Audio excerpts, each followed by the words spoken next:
We're going to look at a parable this morning, and like I've told you all recently many times over, that the parables are meant to challenge our thinking. The parables are meant to provoke us. The parables are meant to kind of cause us to reflect deeply on our lives, on others. And so parables are not meant to give us easy answers, okay? And so when we're here and we're talking about parables, like my goal is for you all to leave and to be thinking about this and be considering things. And so this parable for today, it's fairly straightforward, but there aren't any easy answers. And it's going to cause you all to go kind of process on your own and really think about yourself and about others and about God. And so I'm really excited to share some brief reflections with you all. Then we're going to have a song that's going to help us even enter into it a little bit more after I'm done preaching. I want to start with just sharing a quick story. So a few years ago, a colleague of mine was here preaching at our church. And he was here on a Sunday morning, and it was a really good service. And after his sermon, or before he preached his sermon, he said some really kind of nice things about Embrace. You know, he came in, he was trying to encourage us and build up our church because he really does respect what we do here. And one thing he said has stuck with me, and I'll tell you why. But he said, if Jesus were to attend a church in Lexington, he said, I think Jesus would go to Embrace. And, you know, that's a nice thing to say. Of course, he was using his imagination when he said that. He has no clue where Jesus would go to church or if Jesus would choose any of our churches in Lexington. I don't know. But he was trying to say something important for our church. He believed we were really trying to live into the mission of Jesus. And he thought Jesus would feel like these are his people and he would want to be here with us in our community. Now, I appreciated his encouragement, you know, that idea of recognizing our church as being kind of a unique place here in our city. And I do believe we are a unique church. However, as I've thought about it, I think I've liked that comment maybe a little too much. And here's what I mean. It's tempting to think our church is different, that we are following Jesus more closely than all the others, that we're the realest church in town, that we're more gritty, we're more honest, we're more biblical, we're more loving. And I want to get real simple and straightforward here. It's really tempting to think our church is better than all the others. And whether I like to say that out loud, you know, it's real tempting to think that about ourselves. Of course, Jesus would pick Embrace out of all the other churches in Lexington, right? It's very tempting to assume that Jesus is on our team, that he supports our cause, that he likes our music, he prays like we do, he likes us better, he loves the way we read the Bible, he loves kind of how we do things here. It's very tempting to think that way. And I'll say it's also very dangerous to think that way. Our text for today is another parable that Jesus told. It's a story that he told. We don't know if this story actually happened or if he's just telling us a story to make us think. But they're meant to challenge us, surprise us, and provoke us. And this parable has challenged me to dig deep and think about my own pride, the way I look at other people, and how I sometimes even think that I am better than others. So if you ever had pride, if you've ever thought like you're better than somebody else, then this parable is for you. So I'm going to read it for us. It's Luke chapter 18, verses 9 through 14. And I'm going to ask, as you're able to, for those who can, if y'all would stand with me for the reading of the gospel. Christina pointed out to me a while back that it's a really powerful tradition to stand for the reading of the gospel because there's a lot of power behind and meaning behind this. We stand for the reading of the gospel as a reminder that Jesus stood among us, that he came and he left heaven above and he walked among us in our world.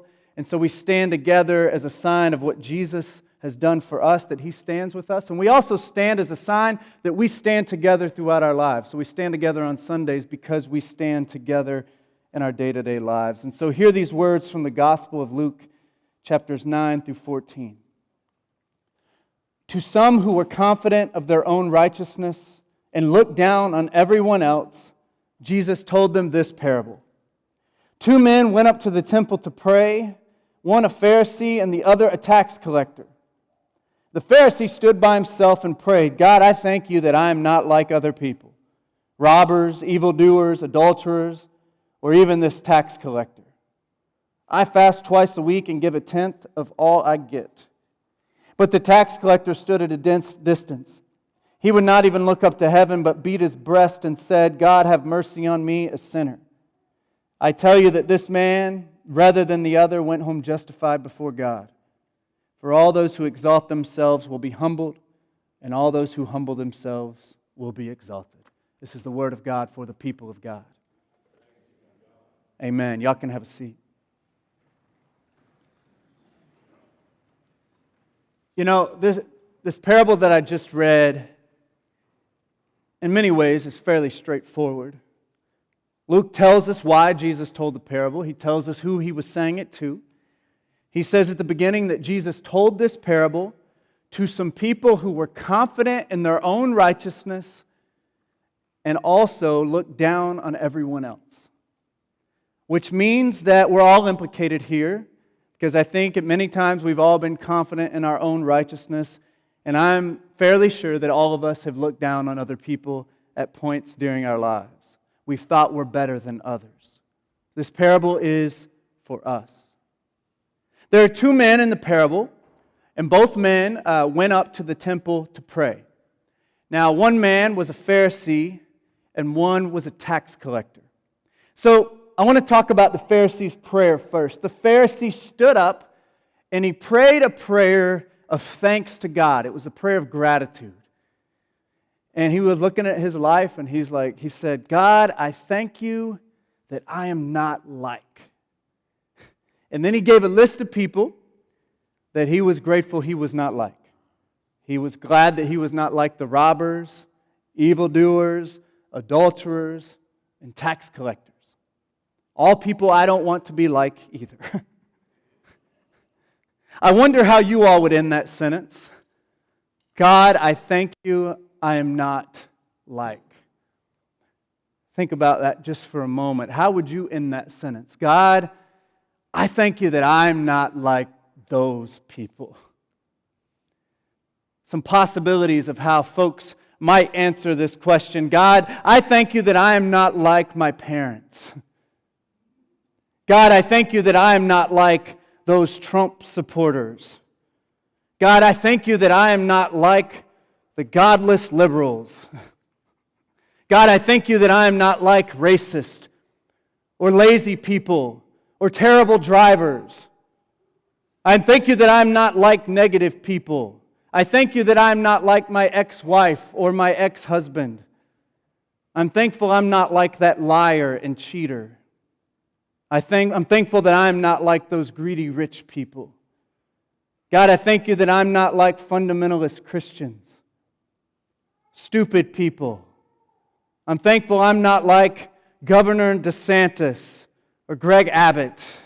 I'm thankful that I'm not like that preacher at that church over there. We probably think these kinds of thoughts more often than we would like to admit. It's easy for us to point our finger at others and think, man, I'm glad I'm not like them. Our culture today, I don't know if y'all agree with me, but it's a very harsh, judgmental, and very divided culture right now. Do y'all agree that we're living in a time where, it's just really mean? There's a lot of real meanness going around, a lot of pointing our fingers at other people, a lot of judgment, and we're all just, so separated from one another.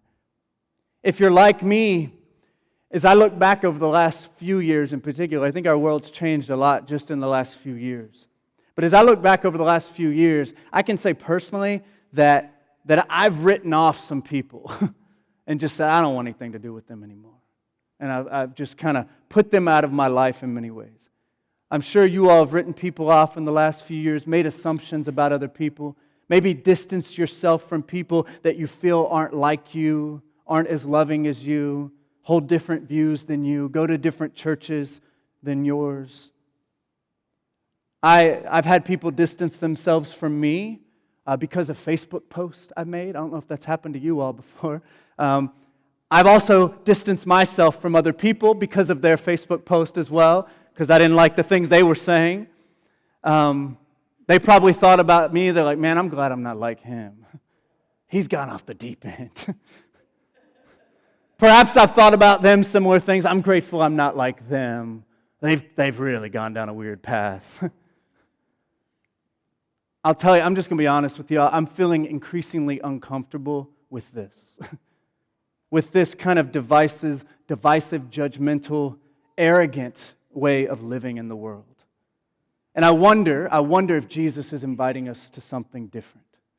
Maybe something more life-giving, something more gracious, something more redemptive and transforming.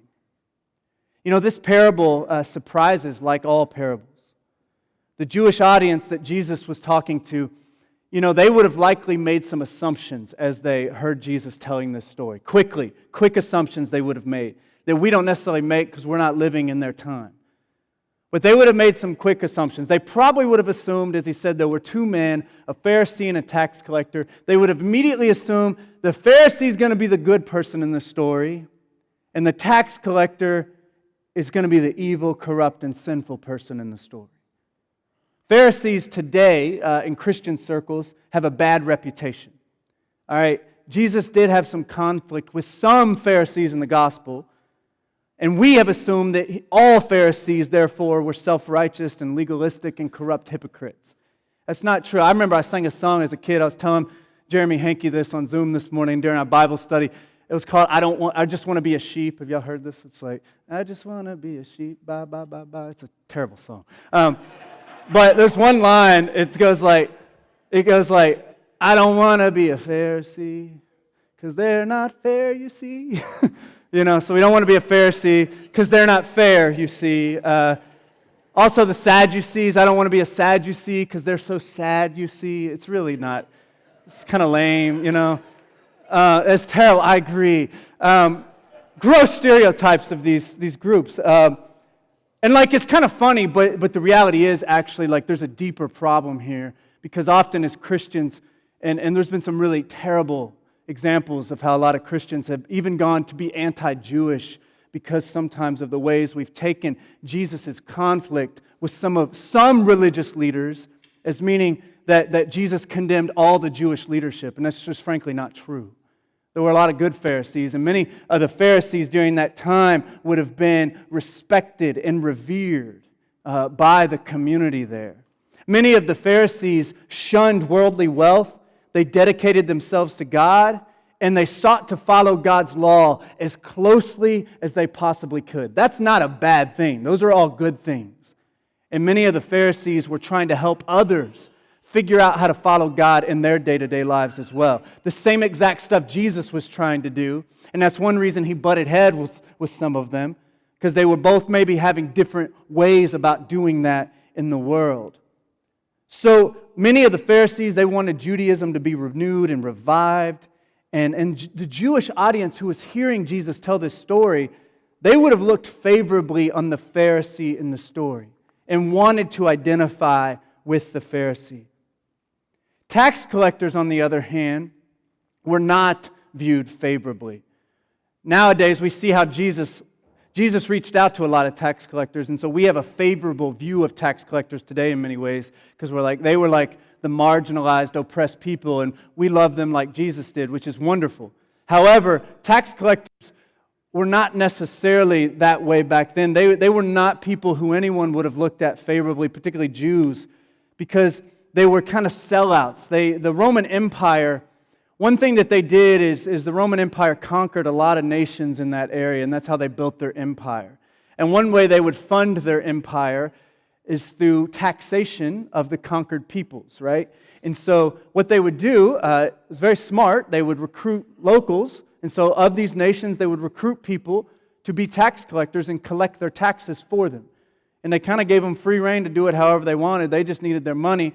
And so tax collectors would often go and they would collect way more than what the Roman government was requiring, and they would keep the rest. And so say they need to get $5 in a day, they would maybe go collect $8 and get 3 for themselves and 5 to the empire. And so this is kind of how they would build their own wealth. And so needless to say, the Jewish people didn't like their own people taking advantage of them and working with the oppressor, right?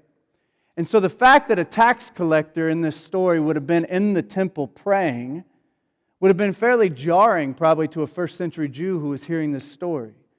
Tax collectors were collaborating with the Romans, the mighty empire that was actually exploiting the temple. And so tax collectors would have been probably welcome to go into the temple and pray, but they wouldn't have been received with much warmth and kindness. Jesus' audience would have applauded the fact that the Pharisees were not like the tax collectors. The Pharisees' prayer probably wouldn't have sounded very bad to them. Like, no one should be like a tax collector, right? So perhaps a Jew would agree, God, I am grateful I am also not like a tax collector, right? So really, I believe the scandal of this story, it has to do some with that prayer, but the scandal of the story in my mind is that God showed grace to the tax collector in the story. That the tax collector is the one that's lifted up and said went home justified, not the Pharisee. You know, we don't even know if the tax collector changed his ways or not. All we know is the tax collector cried out for mercy and God responded to his cry. You know, we are all quite happy when we receive that kind of divine grace and forgiveness and acceptance and love. But it's another thing when we think about our enemies, the people we despise, the people we feel like are hurting us or others, receiving that same kind of divine grace. That's another story. I think this parable is really a genius parable for Jesus to tell, because it forces us to seriously consider the way we view ourselves and the way we look at other people. If we come away from this parable with 100% clarity on who's right and who's wrong in this parable, like if we come away saying, I'm glad I'm not like the judgmental Pharisee in this story, then we've done the very thing the parable is telling us not to do. And perhaps that's the point, to push us to avoid easy assumptions about other people, to look beyond the surface and try to see people the way God sees people. You know, a few weeks ago, Christina preached and she shared a definition of humility. I think the story, in many ways, is about humility. And she said humility is agreeing with God about who He says He is and who He says I am. And so it's agreeing with God about who God is and who God says He is and how God sees me. And she pointed out this week as we were talking that we can take it even a step further. That it is also agreeing with God about who He says other people are as well. And so humility is agreeing with God about who God says God is, about who God says I am, and about who God says other people are. It is agreeing with God about who He says your parents are, about who He says your political opponent is. It's agreeing with God about who He says that, Christian that you just think is way off the deep end, who they are. It's agreeing with God about about how God views other people. So being humble is seeing yourself the way God sees you and seeing others the way God sees them as well.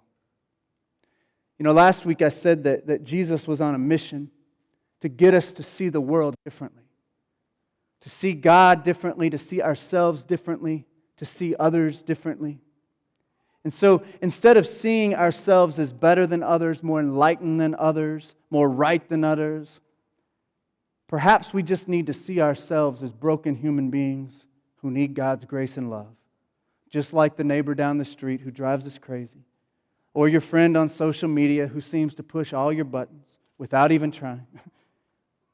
You are loved by God, and so are they. One reason Jesus told parables, I think, is to bust open our boxes. We've all created boxes whether we want to admit it or not. We've created boxes where we can put God, where God is like this. God is just like our little branch of Christianity that we've come up with here.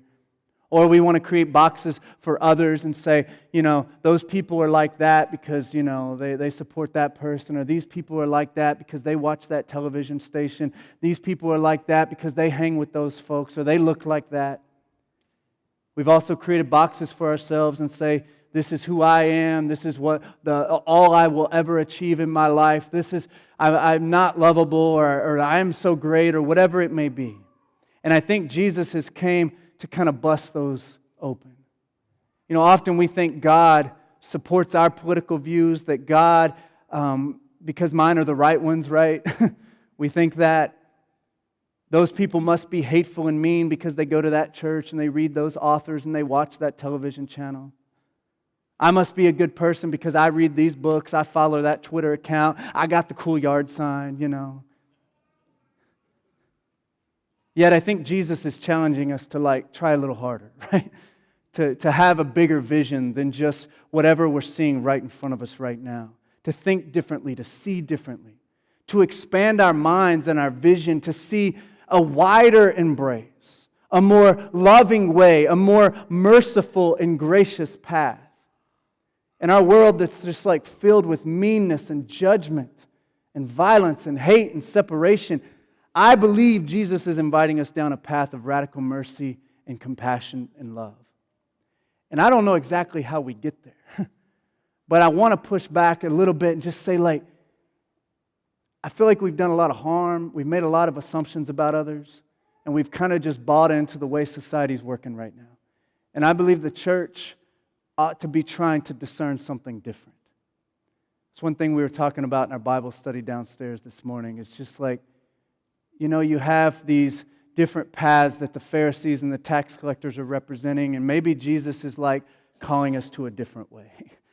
And I think instead of just saying, I'm going to get with these folks and follow whatever they're saying, or I'm going to get with these folks and follow whatever they're saying, let's continue to study the Bible.